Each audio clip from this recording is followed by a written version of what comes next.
Miami, Miami, Miami, Miami, Miami, Miami, Miami,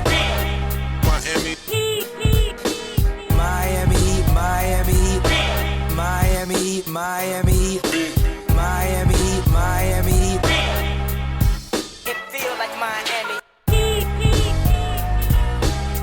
Welcome to the Heat Beat Podcast. I'm your host, Giancarlo Navas, and I'm alone today. Nobody with me today. Normally we stream these shows on twitch.tv/Miami Heat Beat. Today I have a friend in town. I'm flying out to San Francisco tomorrow, so no stream tonight. But I do want to record a podcast, get an upload to YouTube, and talk a little bit about Game 5 because I'm recording in the middle of the day. My co-hosts are not with me, but you have me. So if you will lend me your time for the next 20 minutes or so, let's talk about Game 5. Let's talk about the reaction around it. Let's talk about what happened. Let's talk about ultimately how we feel and what this means for this season.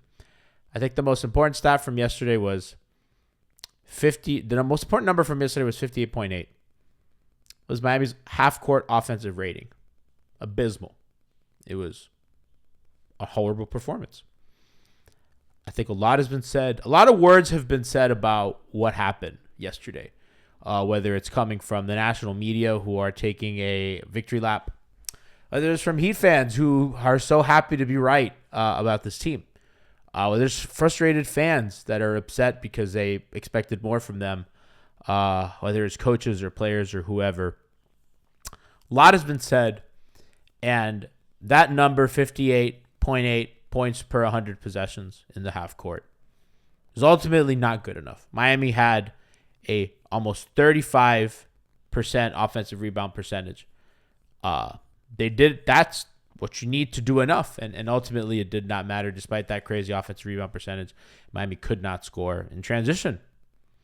Miami could not score in transition either. 87.5 offensive rating in transition. Boston 166.7. You're not going to win that way. Miami crashed the glass. They sent 3 or 4 guys.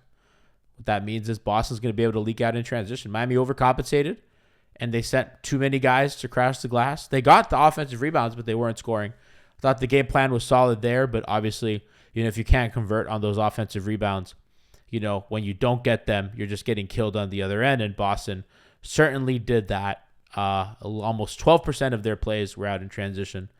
Miami about the same. So it is what it is. Miami's hurt, guys. Jimmy Butler has the knee soreness.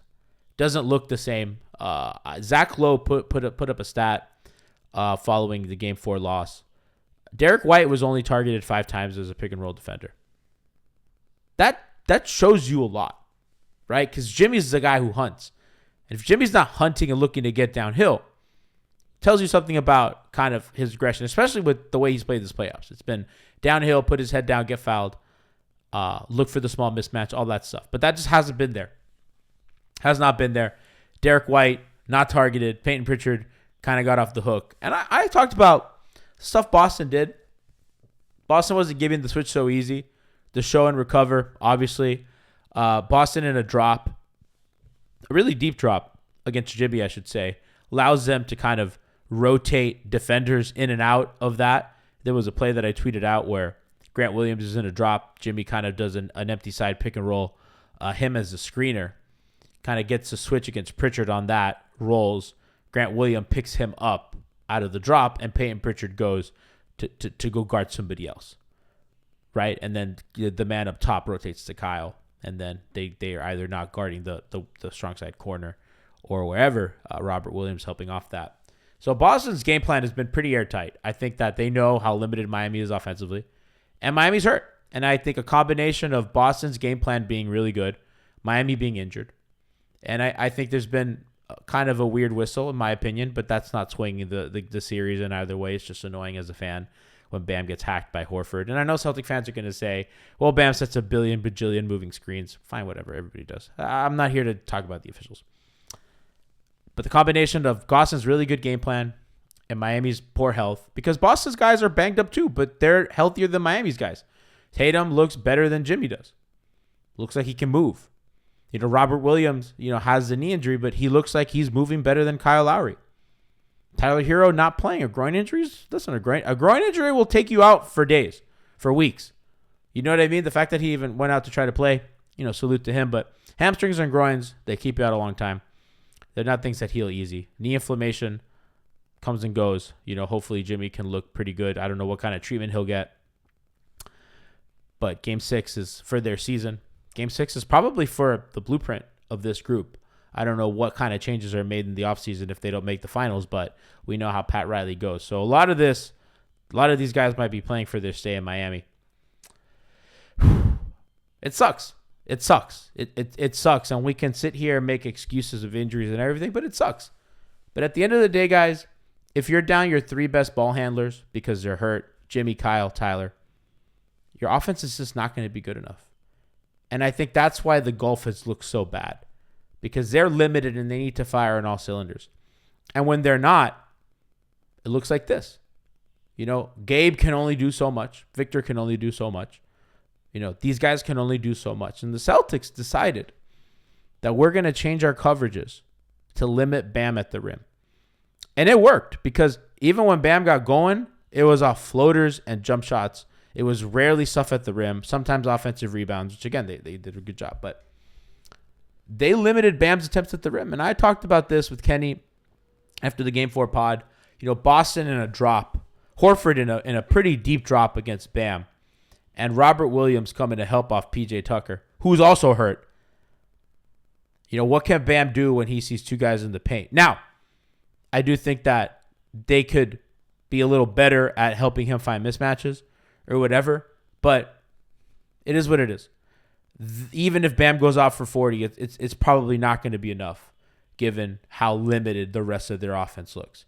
And by the way, the fact that it's even been a close series, credit to Miami, because Boston's a really good fucking team, and they gutted out that Game 3 win, and it could have looked ugly if they lost that. But they still have a chance to save their season. If they win Game 6, they'll have a Game 7 on their home floor. I don't feel good about it. I don't think many Heat fans feel good about it. And why would you? They look banged up.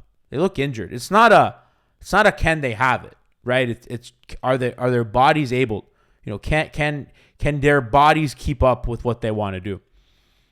And I think the answer to that question will be whether they can extend this series or not. They're facing elimination. This is the first time this whole postseason they've been playing from behind.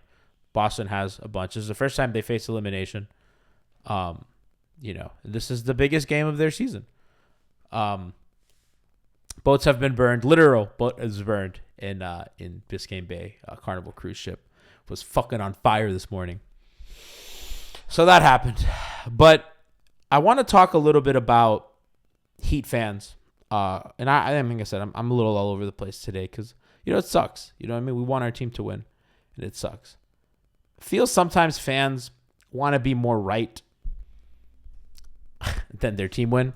It can be annoying. And we've talked about it internally at MHB. It's just annoying to do content when everyone defaults to negativity. And I think there's a balance to that I think is interesting, because I think as fans, we want to voice our frustrations and vent. But it just becomes like my mentions are filled with people criticizing me for liking Kyle Lowry. Now, again, I don't care. It's Twitter. Who cares? Twitter's not real. I literally shut the app off and I enjoy time with my friends, and I don't care. And everybody knows. If you've listened to this podcast for any amount of time, you know how thick-skinned I am, and none of this shit gets to me. But it's just, it is weird, right? That I think I tweeted, I was like, man, this Boston in a drop coverage has really been a great adjustment, and Miami has no legs. I'm gonna read the whole tweet so that we're quoting. I'm quoting myself right, so that we get the proper context here for what's going on. I tweet, Boston switched to a drop late in Game 3 and carried over to Game 4 and to now. The result has been the Heat shooting a lot of threes and missing them all. What was once Miami's comfort coverage has become their demise. Bad hamstrings and knees don't give the lift for jumpers. We could talk about a lot, but the Celtics' game plan was to stop switching and letting Miami dictate matchups. They send help out to the paint off of Miami shooters, and they've cut the lifeline of this offense. Free throws. Injuries and officiating were the final nails in their coffin. Where the hell in that tweet do you take where I'm defending Kyle Lowry or anything? And then my mentions are just people. I expect it from Celtic fans. I don't care about them. Heat fans are just like sending me like Kyle Lowry 0 for 6. You know, you should change your name. Glad your boy K Lowry really made a difference these past 2 games. Worth the $30 million for sure. Stuff like that. You know what I mean? It's like where I don't get the point of that. I don't understand the utility of that. And I get you're frustrated. I don't understand criticizing hurt players. Because I'm old enough to remember D Wade in 2014 against the Spurs looking horrible. Look fucking dog shit. D Wade is my favorite player. I love Dwayne Wade more than anybody. I am doing this right now because of Dwayne Wade. He would not exist if not for Dwayne Wade. Man walks on water. But he looked like shit in that Spurs series. And nobody gave him this. Right? I see the timeline criticizing Jimmy. Saying, well, if he's going to look like this, he shouldn't be out there. These guys are trying to play to give their teams a chance, man. You know what I mean? Like, you guys getting angry. And it's just weird. It's just, I don't understand it. And there's other fans that just wanted to be right about Lowry or right about Duncan or right about certain players. So they take joy. And I don't know if it's them taking joy in or trying to find a silver lining in the loss. Well, like, we lost, but at least I was right. Like they find solace in that or something. And I'm not here to dictate how it is to be a fan, but this is my podcast, and I thought it was interesting, and I wanted to talk about kind of what I noticed. Because it was strange. I just didn't understand it. I thought it just seemed like a miserable place to be. And I get it. I mean, it sucked. Listen, I went to bed last night upset.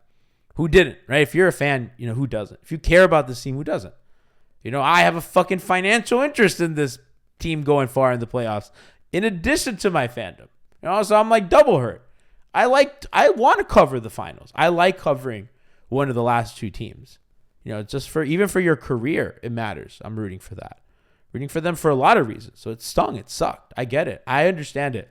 And I'm not blaming fans for doing it. I think some of it's a little weird and some of it's a little interesting. So, I think the quickness to be right, and we're all guilty of it, and I've done it too, right? I'm not perfect.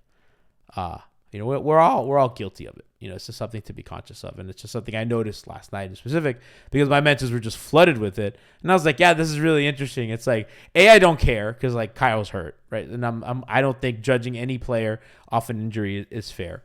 And injuries are freak things. They happen randomly. You know what I mean? Obviously he's an older point guard and that happens to older players. And that's what you sign up for, but when you feel like you're close to a title, and they're close, they're 2 games away from the finals. It's not like they're far. You know what I mean? It's not like, oh my God, there's a gulf between. It's not like they're the Pelicans. You know what I mean? Who are like, oh, cute season. No, like they were legitimately close to making the finals. And once you're in the finals, anything can happen. You were close to being there, to where you want to be. Pat Riley always says, you don't build teams for titles. You build teams to give yourself a chance. You can't predict what's going to happen, but you want to give yourself a chance. Miami gave themselves a chance. And I don't think you can blame them. I think regardless of how this season ends, it's been a wonderful and successful season. The Heat aren't going to feel that way because the Heat are different. The Heat, they judge off of banners and titles, confetti, champagne, and gold plating of a trophy. They don't care that we got 4th place or 3rd place or wherever you want to, tied for 3rd. They don't want a bronze medal, right? They barely like silver medals, but they'll take it because it's a huge accomplishment. So I get it. And if you're a fan, if you would be like Tyler Buss, that's fine. I wouldn't look at it that way, but I get it. I understand the frustrations. Adjustments to make. I don't know. I thought the Heat did the right thing. Crashed the glass. Attacked the drop. They went with Duncan a lot, and they went with Max a lot. Duncan 3 for 10 from 3. Fine, not good enough. Missed a couple bunnies, for him. Had some nice kind of drives to the hoop. But again, that's a fine game. It's whatever. It was better than Max, but it was fine.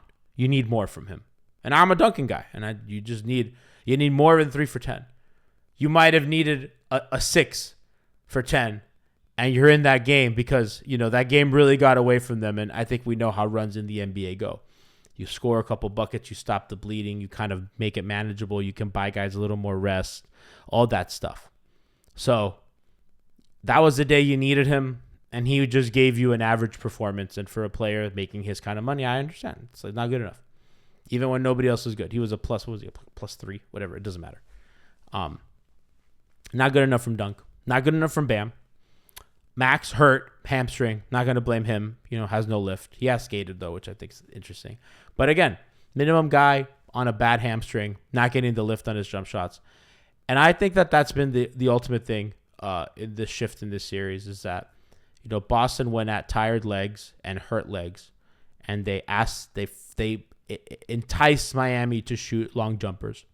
And if you don't have your knees and if you don't have your hamstrings, how are you supposed to get lift on your shot? How? Because the looks are there. Miami's shot quality, by the way, via Second Spectrum last night was better than Boston's. Miami got the shots they want. That's how they won games in the regular season, by getting those kinds of looks. Miami was a drop killer. Kyle's not getting around the screen quick enough because of his limitations. Max is the same. So those gaps close a little quicker. They're not getting the lift on their jumper. So even if they beat the guy, they're just not getting lift. Duncan was getting open looks and just missed them. And they're sending two in the paint, waiting for the Bam roll. They're letting the guys go one-on-one with the shooter, kind of fighting over the screen. Derek White, Jaylen Brown, Jason Tatum did a terrific job of doing that. And that's all she wrote. Can Miami shoot better? Yeah, but I wouldn't count on bad hamstrings to shoot better.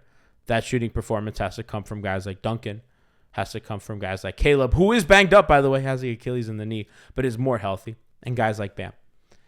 And at that point, you're just depending on Caleb Martin, Duncan Robinson, and Bam, and that you're just on the road in a Game 6. I don't know. Maybe Jimmy does some treatment to his knee and can buy himself a game, get you to home, and win a game with shooting, and then you get a little rest for the finals and see where you go. I don't know what that is, but it's do or die. It's truly boat burning in Game 6. I think the adjustments have been made, and there's always a thing in the series when somebody is the better team. I think with this injured version of the Miami Heat, this Boston Celtics team kind of announced that they're better. The Heat made it into a rock fight, and Boston was able to break away in the third and fourth quarter. And that's really where we are. So I guess there's hope that, you can win in Boston. You've seen it. You can get performances out of guys like Oladipo and Bam. If Duncan can spring a little bit more to life, that's what you got. And you just lean on your defense. That has been good. I mean, throughout all this, the defense has been good. As injured as they are, they've held up. Boston, 92.5 points per possession in the half court. That's not good. You know what I mean? Boston did not offensive rebound well. So Miami's defense has held up. Their offense has fallen apart. And that was always the question. It was, can Miami score enough in the half court to make it to the finals? And that was the big question all year. And I think from the jump, and I said this in preseason, this team is special. They can win a title. They can make the finals. We're 2 games from that happening, from making the finals. And the question, I think, has been answered. Well, probably not either, because when Jimmy was healthy, he kind of solved the question of their half-court offense. Hey, I'm going to get downhill. I'm going to beat mismatches. I know what to do to get us points. And now that he's hurt, all those questions come back. And the way that they've looked is worst-case scenario. They cannot score. They are the worst versions of themselves. They are everything that we feared that would happen to them in a matchup like this, because the injuries has exacerbated their flaws. And here they are, down the barrel of being eliminated in 6 by the Celtics, a team that they have probably one of their biggest rivals in this new age. This team itself, the same Jalen and Jason team, they played in 2020 and they beat them in 6. And it looks like the Celtics may get that chance against Miami. It's tough. They're going to have to go into, we've seen teams go into Boston, Game 6, season on the line, but LeBron James is not walking through that door. Jimmy Butler's knees don't look right. Kyle Lowry's hamstring does not look right. I don't know what this means for the offseason. If it comes to that, if they don't win on Friday, who knows what happens. But we have a game to play. We have not many adjustments left to make.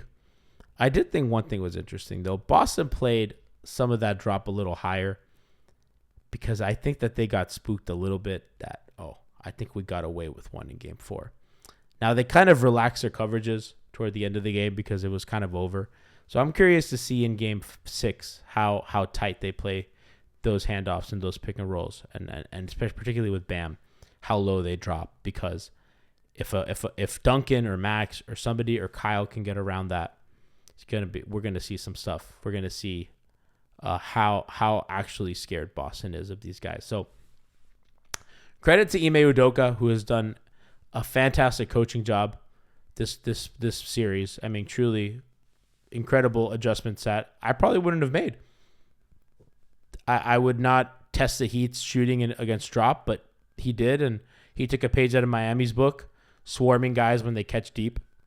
Jimmy had a seal in game 4 against Pritchard, and I talked about this on the pod, I think, and 4 Celtics swarmed him. And I thought yesterday they did the same with Bam, kind of just sent a lot of help, 2 hands on him every time, similar to how Miami guarded Embiid. They do a good job, and listen, Miami wrote the book on it, and teams are going to copy, and Heat are getting a taste of their own defensive medicine, mixed in with the things that Boston does well, which is sending this huge big guy off of the corner to come help in Robert Williams, which is another move that Ime Udoka did in the regular season that really paid dividends, and especially against Miami, where they're not guarding PJ Tucker in the corner, who has been a good shooter this year, has not found a shot this series, and it's difficult for Miami to get the ball to him when they're not forcing that initial rotation on a drive, because Bam's rolling, getting stopped pretty much between the free throw line, the nail, and the semicircle, and Miami just pivots to running another set again. They can play faster, but I don't know if these legs can play faster. I guess all this to say I'm not terribly confident in how this is going to look. There's obviously a chance, but it kind of is what it is. But I just wanted to talk about those things, kind of the game, the fans' reactions about it, everything going on. I didn't really want to do this today. Like I said, I had a friend over. Tough loss. It's never fun to do these off losses, especially when it feels like your season just ended, losing that game 5. And this feels different. Again, everything, a lot of fans, may have started or grew up watching LeBron, these new age Twitter people. But it's different. When you don't have that guy, it feels different. And when that guy, the closest thing to that guy you have is injured, it feels different. So maybe they can give you a magical performance in Boston to force it to game 7. We can hope, and that's why we watch sports, for that hope to see, because a lot of us probably aren't very confident, but a lot of us are going to watch because we wanted to see if they can do it. Can they summon something inside of them? Can they burn a boat? And can they just reach deep, dig deep, and find just enough to win on the road and save their season? This is the stuff. This is why basketball is the best sport. This is when the playoffs are at their best, when teams are up against the wall, everything to lose and everything to gain, especially a team like this that could be seeing serious changes. A group of guys that I think are just dogs, man. Just they deserve to go out better than this way. I hope that they can go out swinging. I know that the injuries make that difficult. I wouldn't bet on it, but we'll see. Regardless, if this is the last proper pod we do before a season retrospect, because I get back Tuesday from San Francisco, going to a wedding. I'm very excited. My friends Sarah and Lachlan are getting married, so shout out to them. You guys, we've had a great season. Thank you, chat, for always being there. This has been the biggest year of MHB. 9 years in the books. We're one away from our 10th year.